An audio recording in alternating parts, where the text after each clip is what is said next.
In 1946, when the First Vietnam War broke out, the French generals expected to crush the ragged Viet Minh guerrillas in a few weeks. After 8 years of fighting, $2.5 billion in American aid, and a devastating defeat at Dien Bien Phu in 1954, the war was over, and France had lost.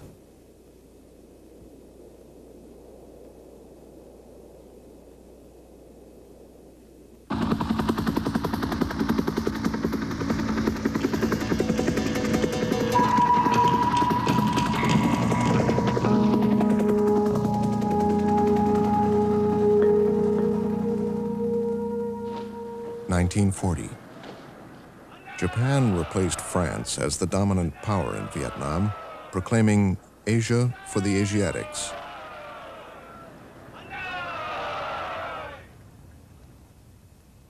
After Japan's defeat in 1945, the Vietnamese, led by Ho Chi Minh, declared their independence. They hoped the Allies would support them, but the British, who came to take Japan's surrender, rearmed the French and helped them drive the Viet Minh out of Saigon.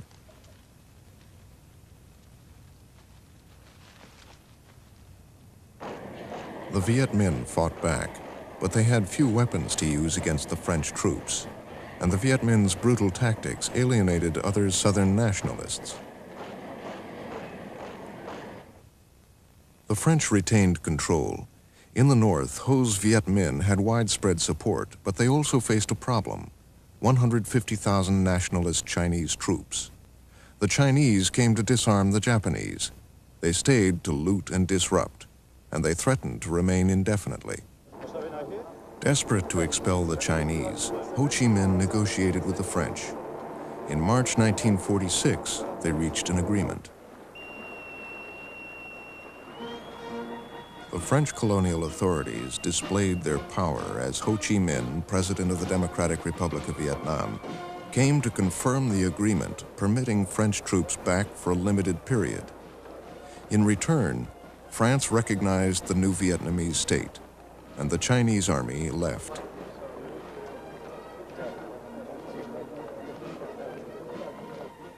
Ho Chi Minh was gambling that the French would not try to seize power, and that a long-range agreement could eventually be negotiated.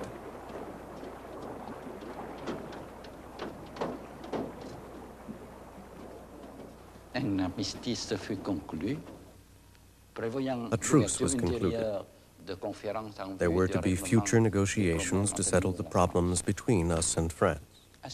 Under these conditions, we allowed a certain number of French troops to take the place of the nearly 200,000 troops of Chiang Kai-shek, which were to evacuate our country as soon as possible.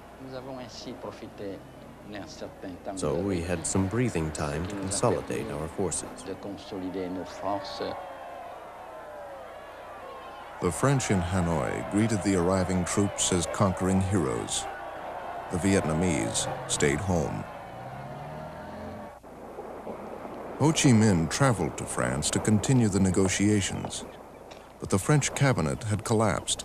There was no one to negotiate with. Ho had to play tourist until a new coalition was formed.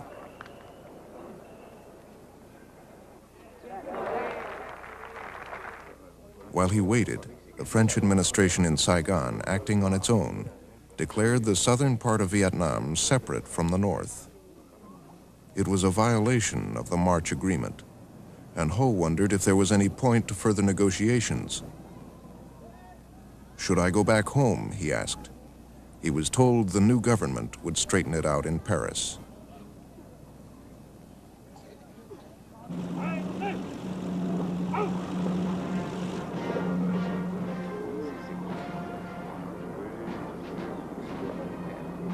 In 1946, Ho had been famous as a patriot for a quarter of a century, and the Vietnamese in Paris turned out to welcome this first president of an independent Vietnam.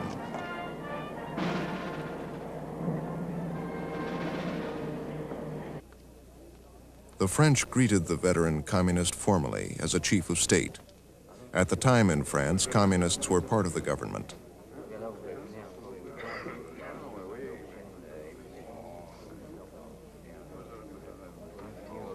In public, relations were cordial, but in fact, the French and Vietnamese negotiators were far apart. Ho could not be hopeful in a speech he gave to a group of Vietnamese in Paris. People in Vietnam want their relatives in France to bring presents when they come to visit. Now, the Vietnamese who are living in France can also rightly ask their friends and relatives who come from Vietnam, especially Uncle Ho, to bring them some kind of present. But I have no concrete presents for you like fruit, or cakes, or jobs. All I can give you is this slogan: the nation comes first, the fatherland above all else. The negotiations held at the historic Fontainebleau Chateau went badly. The Vietnamese insisted that southern Vietnam was part of their country. The French would not budge.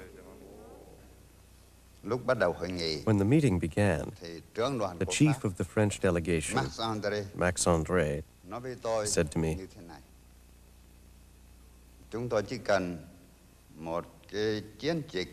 "We only need an ordinary police operation for 8 days to clean all of you out."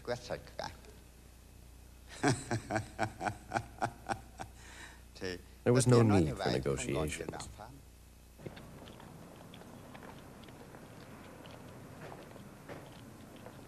Ho Chi Minh's political credibility was at stake, and he pleaded for some compromise.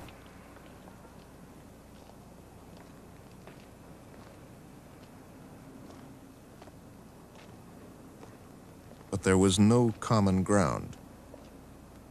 He left in September with only a vague promise of future negotiations.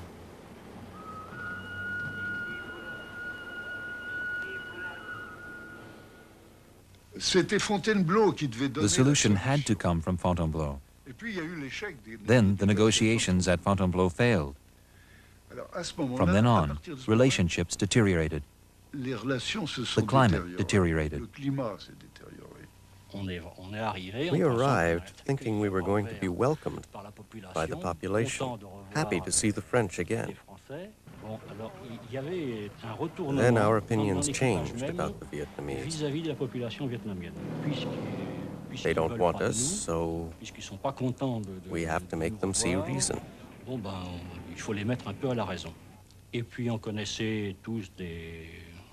And we all had friends in the infantry who had been killed. So there was a growing feeling.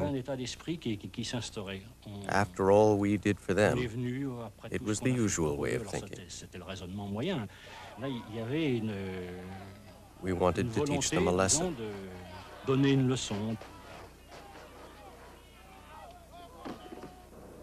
The March agreement was dead. With French and Viet Minh forces at close range, the fighting escalated. There were provocations on both sides. In November 1946, the French shelled Haiphong. Many French officers believed only force would stop the Viet Minh. When we visited Haiphong afterwards, all Vietnamese neighborhoods were completely wiped out. There were dead buried under debris. It is difficult to know the exact figure. But the larger part of the city, it seemed to us, from what we saw, almost the entire Vietnamese part of the city had been destroyed. General Phong tried to reason with General Giap. Listen, I said, I know war, murders, deaths, destruction, bridges blown up, burning houses. This is unthinkable. We have to prevent this. He said to me, you listen.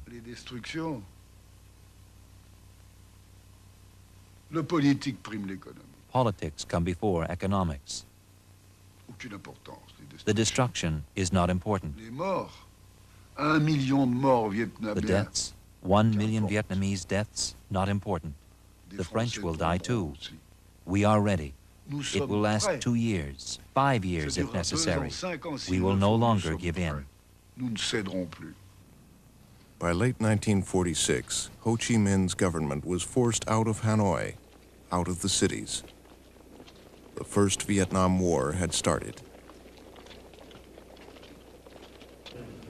The French were confident that they could wipe out Giap's ragtag army quickly. They were a modern army with modern weapons, some bought with U.S. aid.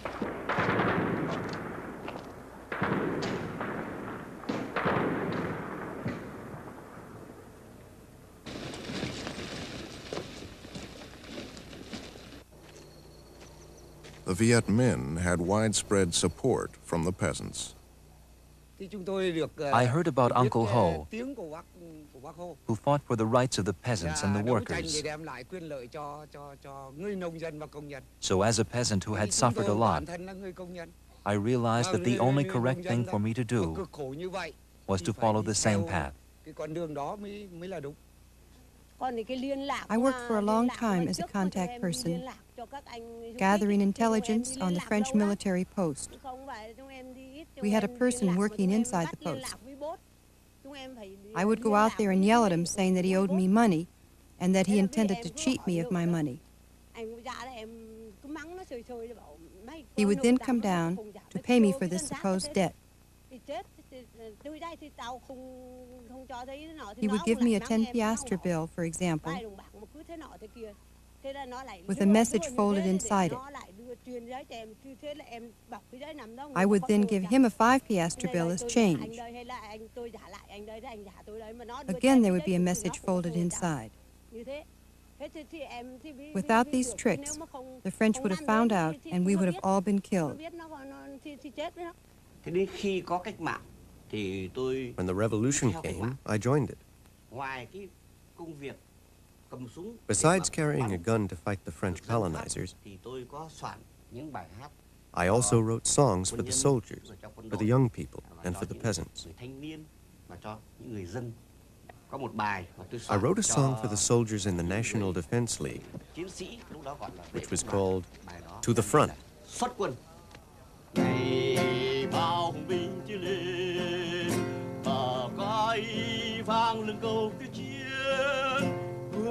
The words of the song are, "Forward, brave soldiers." The nation resounds with the words, "Fight to the end. March bravely under gunfire." The Vietnamese army is carving out the soul of its fatherland. March forth to victory. March forward with the soul of Vietnam.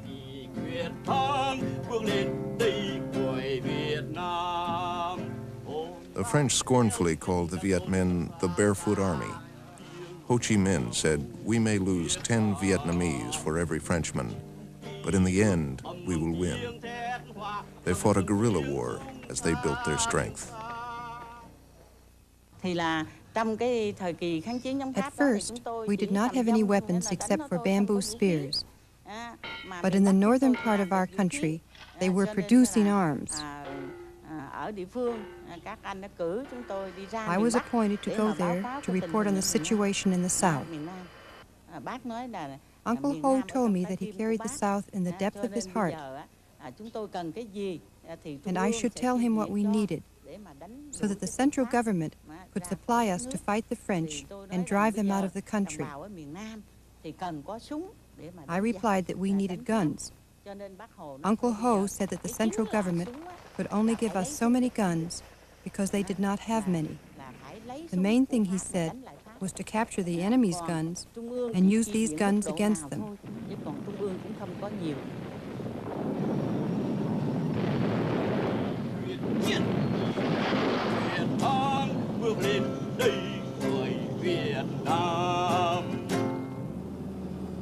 The French bogged down in a quicksand war. Again and again, they declared an area pacified, only to find it slipping back into Viet Minh control. The guerrillas seemed to be everywhere and nowhere. In an attempt to take popular support away from the Viet Minh, the French created a rival Vietnamese government, the state of Vietnam. As its ruler, the French picked Vietnam's former emperor, Bao Dai.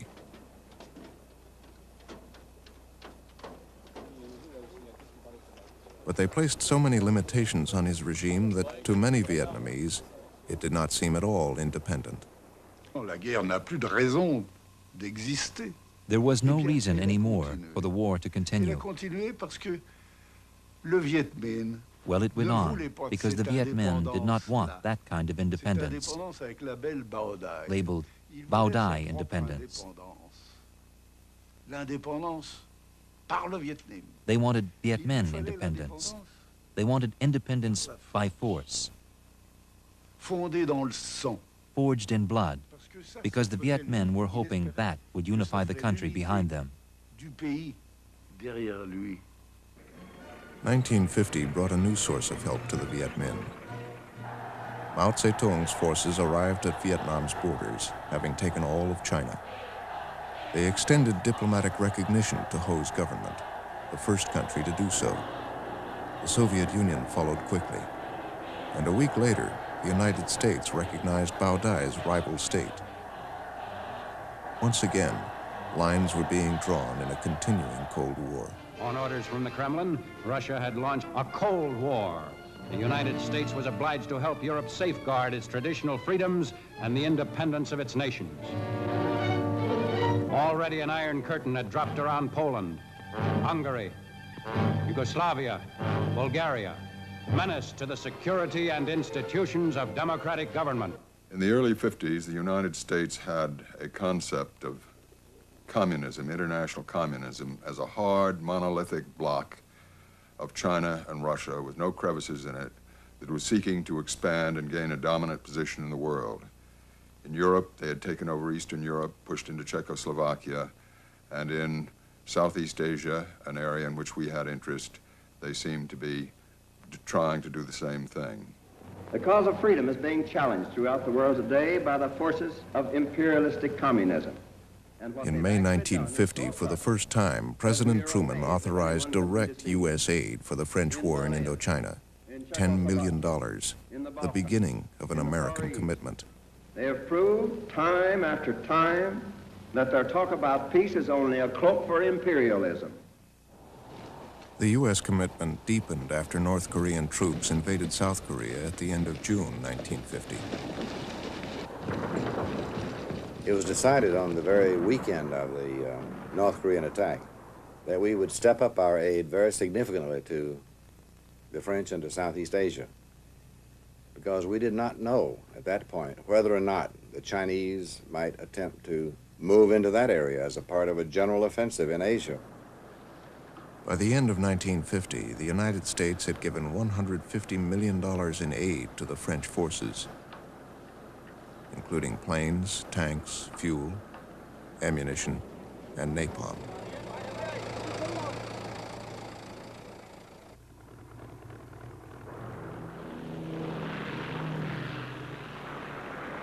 As U.S. strategists looked at Asia, they saw a spreading communist menace.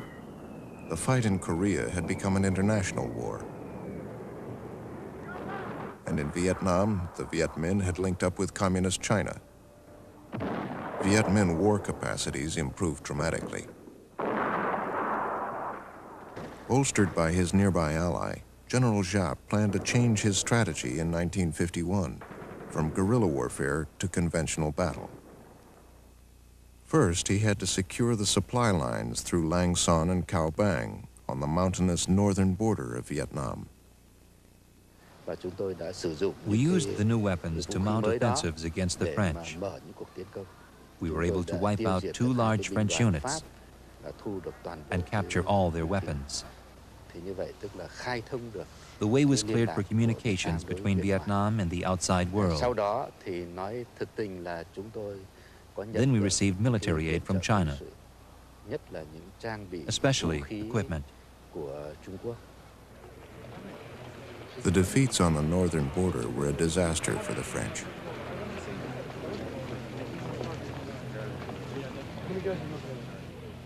The Indochina War was no longer just a colonial conflict. It was still small, but it had become international, supported on both sides by major powers. The French sent out a new commander, World War II hero Jean de Lattre de Tassigny.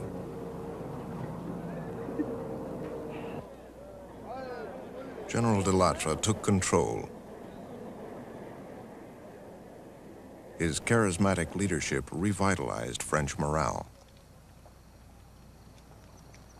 General Giap, who had overextended his fledgling troops, was stopped cold and forced to return to hit-and-run tactics. Politically, though, Ho Chi Minh was gaining strength. In 1950, the Soviet Union and China had recognized his government. In 1951, he reasserted the authority of the Vietnamese Communist Party and renamed it the Vietnamese Workers' Party. In 1951, I left the resistance because I did not want to be a communist stooge. Ho Chi Minh and his clique had said that they would disband the Communist Party. But the Communist Party remained intact with its three-man cells and party cells in the army, as well as in the entire administration and population. For this reason, I left. And I remember that when I left the resistance area for the nationalist area,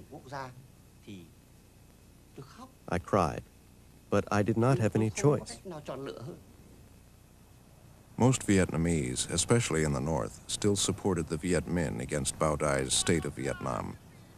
In an effort to give the emperor more credibility and to reduce French casualties, the French formed a national army for the state of Vietnam. They called it le jaunissement, the yellowing of the army. De Lattre went to the United States to ask for money for le jaunissement. Je viens ici en soldat pour expliquer à mes camarades soldats d'Amérique ce que c'est que le problème de l'Indochine, quelles sont nos difficultés. De Lattre stressed U.S.-French solidarity, but in fact, relations were uneasy. France accepted American aid, but rejected American pressures to give the anti-communist Vietnamese greater independence. The French knew the Americans would continue to pay for their battle against communism. Je dis tout de suite, merci à l'Amérique, merci à mes camarades, les armées américaines. There were a good many among the French who somehow had an incorrect but rather sneaky idea that somehow the United States was trying to replace them in Indochina. That was the last thing in our minds. We had a basket full. We didn't need to think about such consideration. So it was not easy, and the succession of French governments there were relatively weak politically. They were on narrow edges. And the question was how far a French government could go and remain in power. France was averaging a new government every 3 to 4 months. Each justified the war on grounds of national honor and the defense of Western civilization. But as public opposition grew, some politicians began to speak out against the war. They wanted at all costs to hide the failure, so they would go all the way, send the troops needed, the money. They were sacrificing so many other things that could have been done in France. And meanwhile, there was nothing to win, but everything to lose. French government pronouncements became more doubtful about success in Indochina. General de Lattre's death from cancer in February 1952 seemed to many a symbol of France's continuing losses.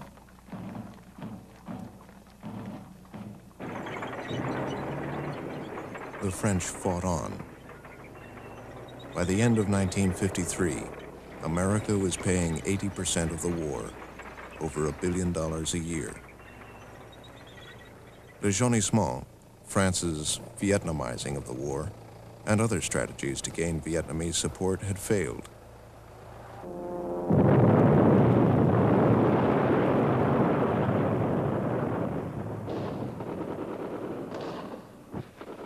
The French controlled the cities, but the Viet Minh controlled the countryside. The French controlled the day, the Viet Minh the night.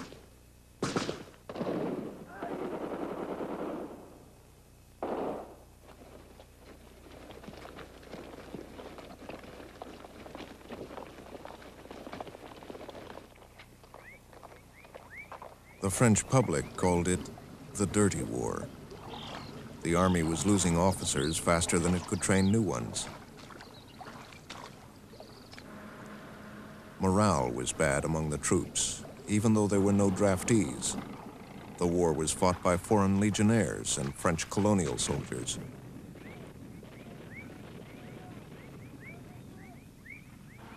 General Henri de Navarre came in as the 5th French commander in 5 years.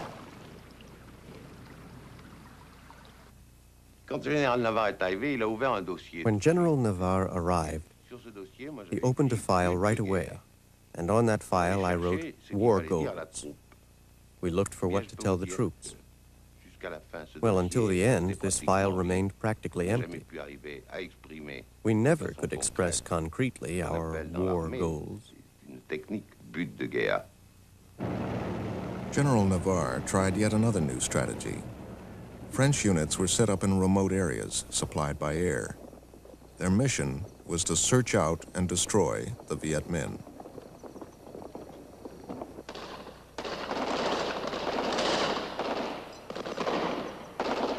After early successes, the French asked the Americans for more money. The president was receptive. Eisenhower had been elected, promising to end the war in Korea without, as he put it, appeasing the communist aggressors. The Cold War was still on, and Eisenhower's Secretary of State led the crusade. The rulers of Communist China trained and equipped in China the troops of their puppet Ho Chi Minh. They supplied these troops with large amounts of artillery and ammunition made in Soviet bloc countries. They supply military and technical guidance in the staff section of Ho Chi Minh's command at the division level and in specialized units such as the signal... Dulles argued that Indochina would be the first domino. The plan is not only to take over Indochina, but to dominate all of Southeast Asia. The struggle thus carries a grave threat, not only to Vietnam, Laos, and Cambodia, but also to such friendly neighboring countries as Thailand, Malaya, Burma, Indonesia, the Philippines, Australia, and New Zealand. President Eisenhower sent Vice President Richard Nixon to Asia as his personal representative. In Vietnam in 1953, Nixon visited the battlefields to show support for the French. He promised more American arms, and he strongly opposed any compromise with the communists.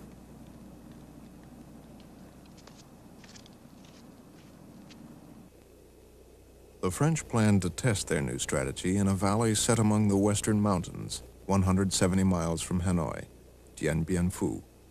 The Viet Minh had passed through the valley during a major attack on Laos.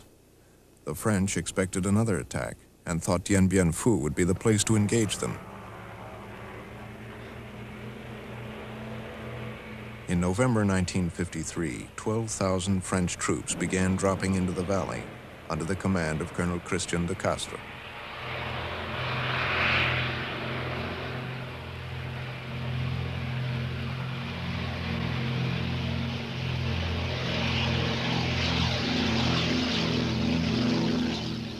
The top French command in Saigon was sure that Giap would never be able to mass enough troops around Dien Bien Phu, never get heavy artillery up the hills, never keep supply lines open.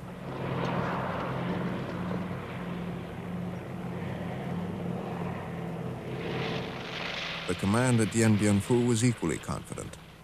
The artillery officer insisted that no Viet Minh gun would be able to fire more than 3 rounds.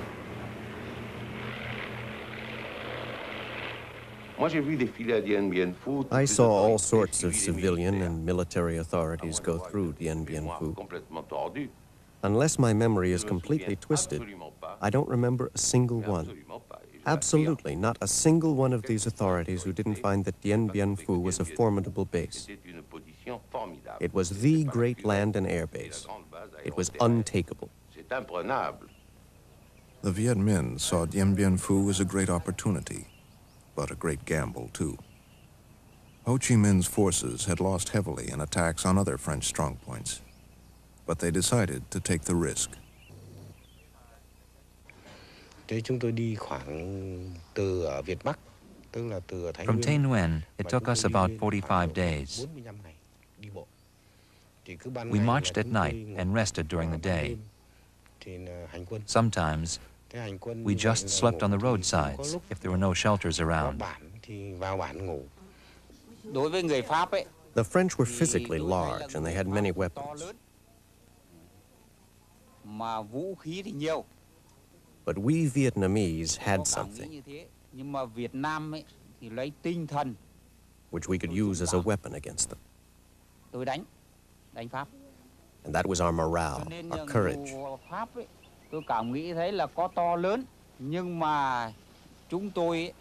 We were determined to fight the French until the end. Because the French came here to steal our land and oppress us. That was how I felt. The French command was inviting a battle because they thought the Viet Minh would never be able to get enough troops and guns to Dien Bien Phu. But they did. 51,000 Viet Minh soldiers, 4 times the number of French troops, crossed the mountains carrying supplies on their backs and bicycles and hauling guns.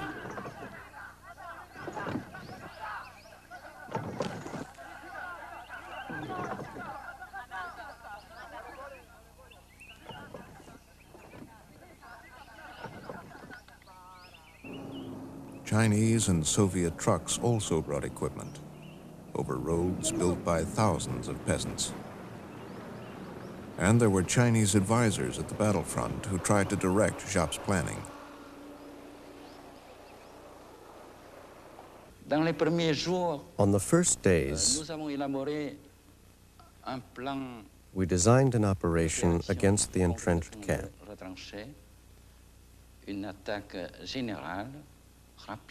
A quick, general attack which was to annihilate the camp in 3 nights and 2 days.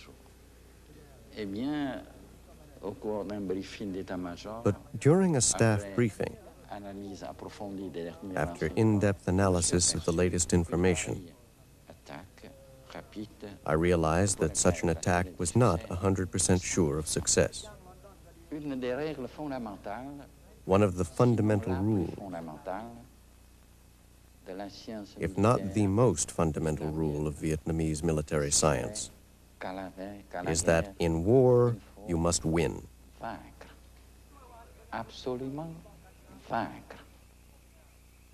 Both sides had a special reason for wanting to win at Dien Bien Phu. At this same time, January 1954, the great powers were meeting in Berlin. They set a date and place, April 26th in Geneva, to meet and discuss Asian issues, including the Indochina crisis.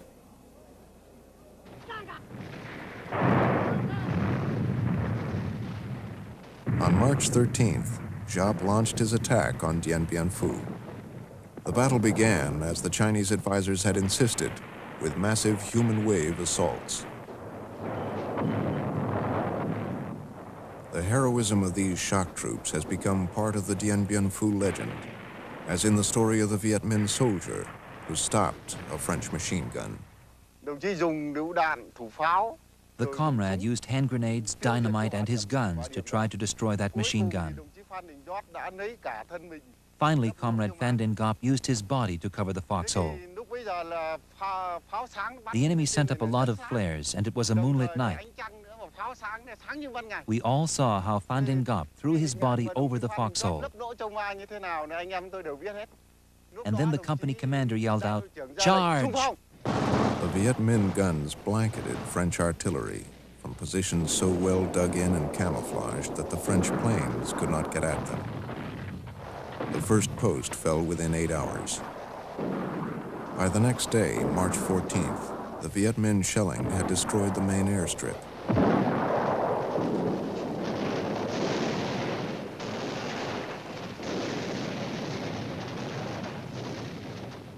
The French command staff was shocked. Colonel de Castres became withdrawn, uncommunicative. On the second night, the artillery commander committed suicide, saying, "I am completely dishonored." 4 days into the battle, the Viet Minh controlled the entire perimeter. The cost was high, thousands dead and wounded among the Viet Minh. Overruling his Chinese advisors, Giap decided to change strategy. This decision on the Dien Bien Phu front constitutes for me one of the biggest and the most difficult decisions in my fighting life. As commander, General Vo Nguyen Giap decided to end this attack based on the human wave tactic. The entire plan was changed.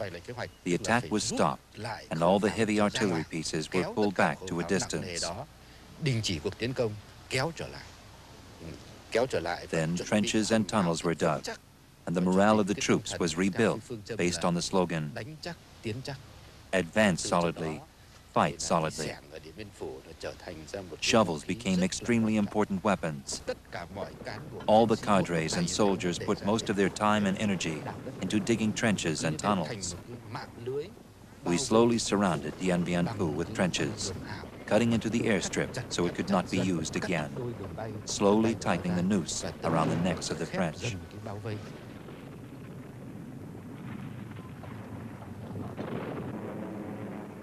With the airstrip out, the French garrison was dependent on parachute drops, but Viet Minh anti-aircraft fire forced pilots to fly too high.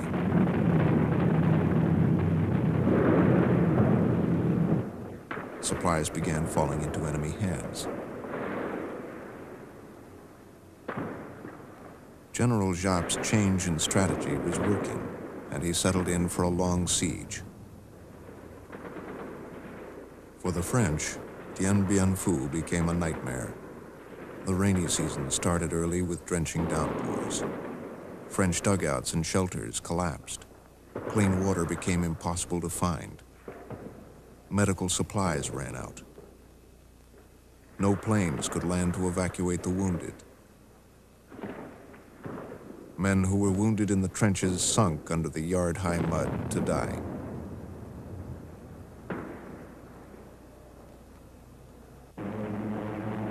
Yet 4,000 reinforcements dropped into the battlefield, most of them volunteers. And like the Viet Minh, the French side created legends of heroism. At one point, a foreign legionnaire company went into battle singing their paratroop songs. They were followed by a Vietnamese company, but the army of the state of Vietnam was still too young to have its own marching songs. The Vietnamese paratroopers sang the French national anthem as they fought their brother Vietnamese.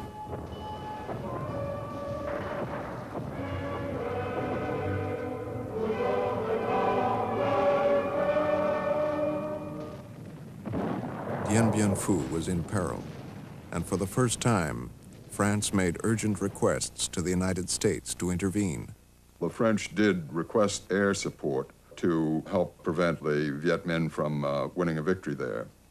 I happened to be present at a breakfast in the White House, a very small breakfast.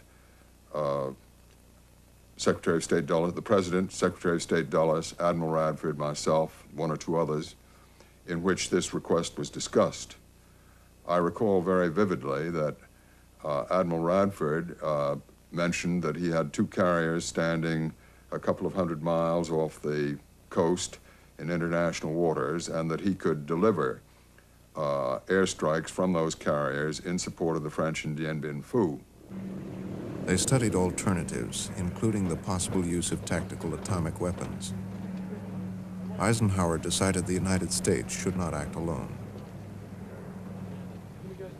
Secretary Dulles went to consult the Allies. He made a trip to London in which he discussed this with who was then Foreign Minister Eden, Anthony Eden. and felt sufficiently confident from his visit there and his visit to France that he called a meeting in Washington in order to begin preliminary discussions. It was a great shock to him when the British ambassador informed him just a day or two before the meeting was to be held that he was under instructions not to attend. The British were afraid that the Washington meeting would jeopardize the Geneva Conference.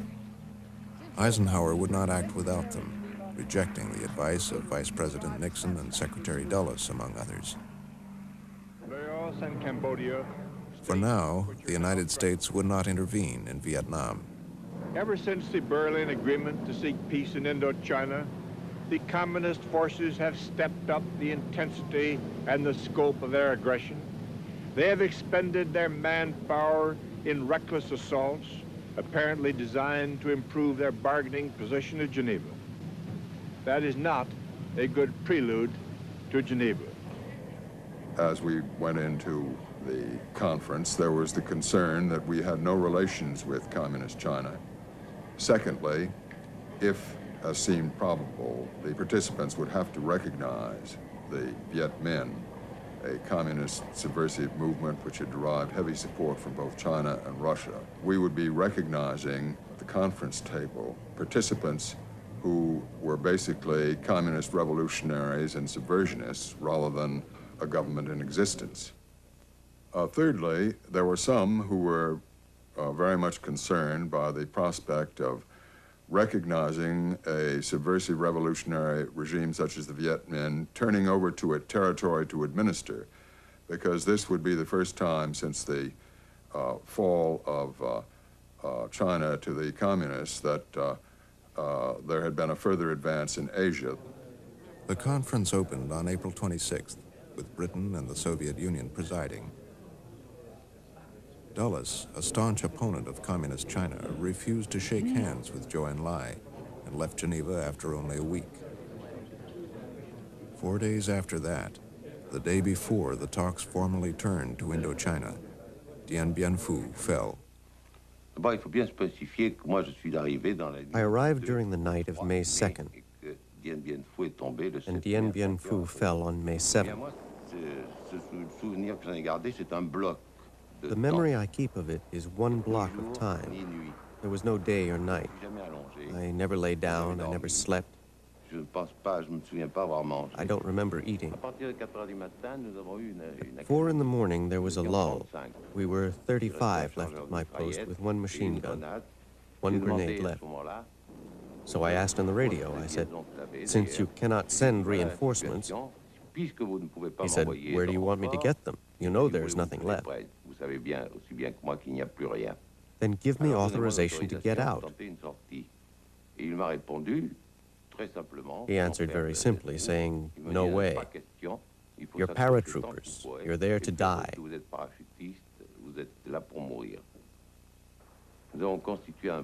We built a barricade with corpses at the entrance, since we had no sandbags, and we waited. And we saw the shadows coming one by one, the Viet Minh.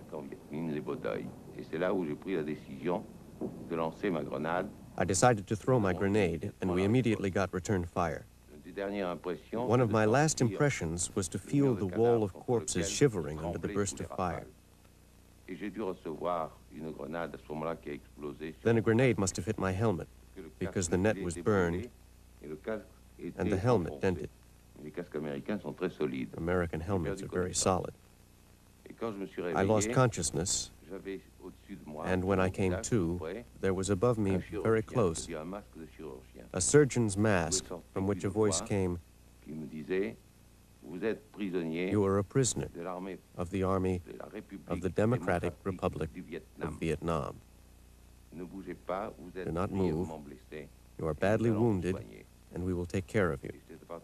From that moment, I had left the Greek, Latin, Judeo-Christian world to pass into the world of the red termites.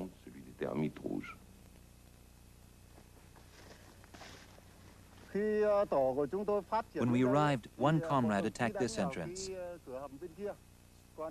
Another comrade attacked the other entrance. They threw grenades in. and I myself ran to the bunker of General Descartes and put up the flag. The bunker had sandbags piled up in the form of a pyramid. So when I put up the flag, I put the flagpole in the sandbags.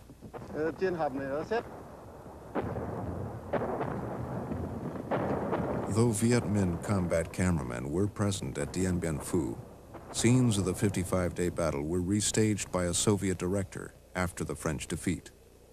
Some of the film sequences are authentic, some reenacted. Dien Bien Phu cost the French 1,500 dead, 4,000 wounded, 10,000 taken prisoner. Many of the prisoners died in Viet Minh camps. The Viet Minh victory at Dien Bien Phu cost them even more, 8,000 dead, 15,000 wounded.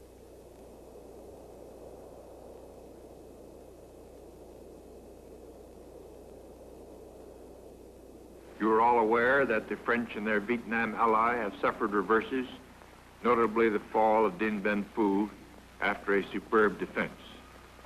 The present situation is grave, but by no means hopeless.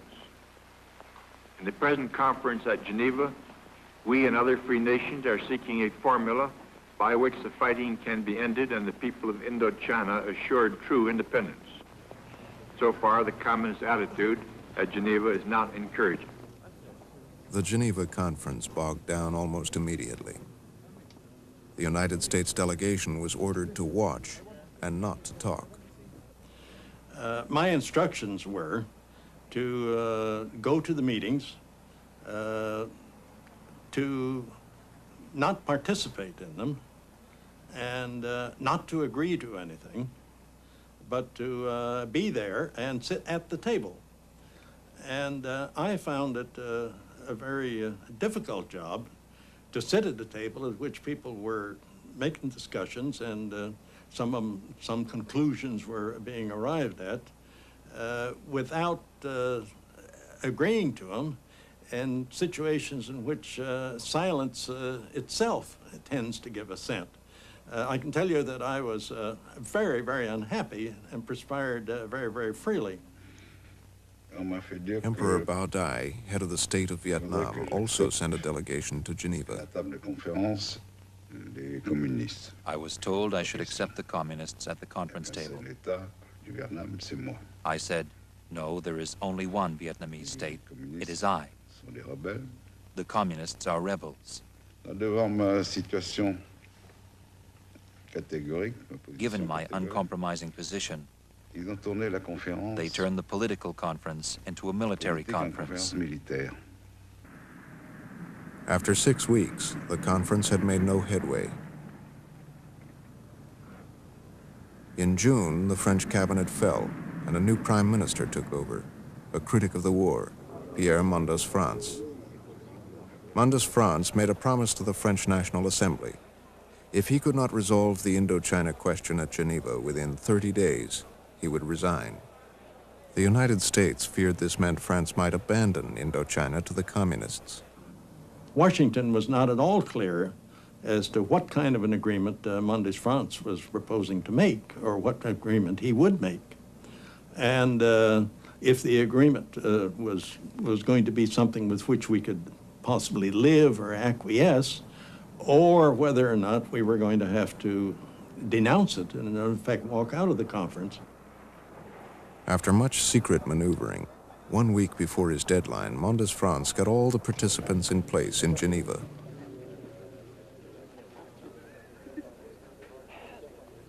On July 20th, the day before the deadline, 2 issues were still unresolved.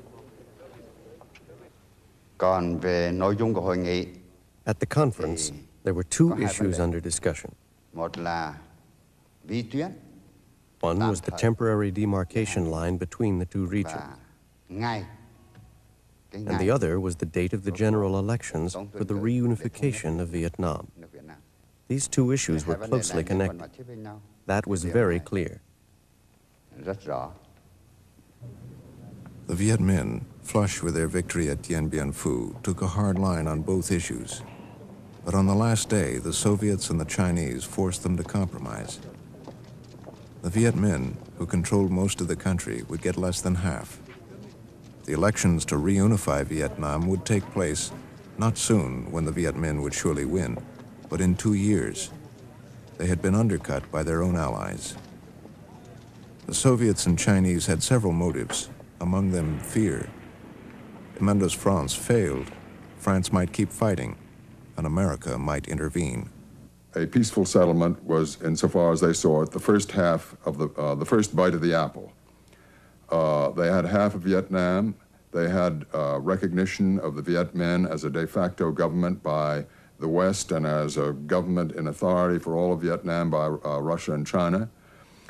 They avoided the possibility that we might become involved in the hostilities in a way which would represent a very serious setback unless the Russians and Chinese also became involved. I think that the Viet Minh accepted the concept of taking the area in 2 bites, so to speak, because they were very self-confident themselves that they could handle the South. And the South itself didn't have viability, and therefore it was a fairly good bet. I received the American ambassador, who told me, in Geneva, they are going to partition your country. Then the army that you put together will be demobilized and will become a peacekeeping militia. I answered, in these conditions, don't count on me anymore. The South Vietnamese delegation made it very clear and very explicit that they were not agreeing to the elections after 2 years. And we made it very clear that we did not agree to the election provisions that were embodied in the final declaration. As everybody knows, the United States opposed the conference and tried its best to sabotage it. When the conference produced results, the United States refused to sign the accords. This attitude explains the subsequent actions of the United States. On July 21st, 1954, only a few hours after Mendes France's deadline, the conference ended with an ambiguous agreement. In fact, there was no single Geneva agreement. The Geneva Agreement, so-called, was a complex of many agreements. The principal ones were the armistice agreements between the Viet Minh forces and the French command. The final piece of paper was a declaration of Geneva, in which the participants of the conference took note, was the usual term. Thus, there's nothing that either we nor the South Vietnamese, quote, violated, unquote, after, quote, signing, unquote, the agreements, because we didn't sign them and therefore we didn't violate anything. La raison et la paix l'ont emporté. Reason and peace have won out. After days and nights of hard negotiations, filled with anxiety and hope, the ceasefire has been signed. In my soul and my conscience, I am sure these are the best conditions we could have hoped for in the present state of things. My own feeling at the end of the conference was that we had probably obtained just about all that could be obtained in the light of the situation on the ground. I don't think we could have obtained much more. But I must say that very honestly, I didn't have not have much optimism that South Vietnam was going to be able to survive. We thought that having signed the agreements, the French would now be forced by world opinion to carry out the Geneva Accords. And we strongly believed that there would be a general election held in 2 years, and then the revolution would certainly win. So we greeted each other, in 2 years. We expected to have a general election and reunification in 2 years. In the fall of 1954, the Viet Minh marched into Hanoi, taking back from the French what they had lost 8 years before. To America and the world, it looked like the Viet Minh would soon be marching into Saigon, too, as the French pulled out, taking everything: houses, trucks, factories, even their dead.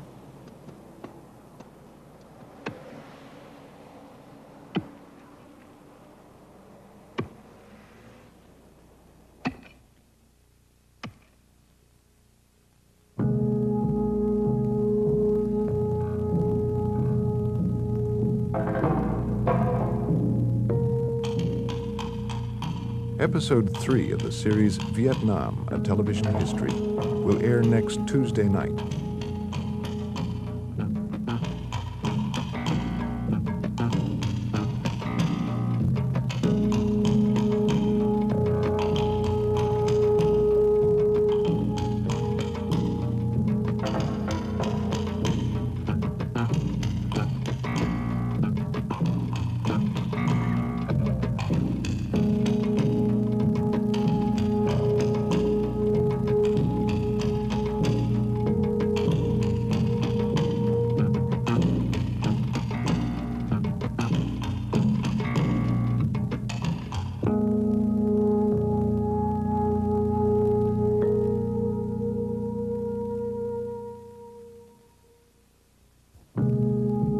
In the 1950s, Washington counted on President Ngo Dinh Diem to save South Vietnam from communism and helped him with guns and advisors.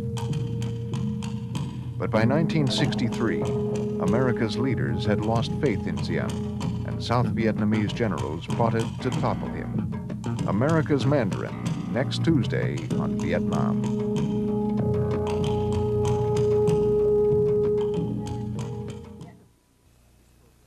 This program was produced by WGBH Boston, which is solely responsible for its content. This presentation of Vietnam, A Television History, is made possible by the financial support of viewers like you. Original funding for this series was provided by the National Endowment for the Humanities, public television stations, the Chubb Group of insurance companies, for over 100 years providing business and personal insurance worldwide through independent agents and brokers, the George D. Smith Fund, the Christopher Reynolds Foundation, the Corporation for Public Broadcasting, and other contributors. TV series chief correspondent Stanley Carno has written the companion book Vietnam, A History, published by the Viking Press and available in bookstores and libraries. This is PBS.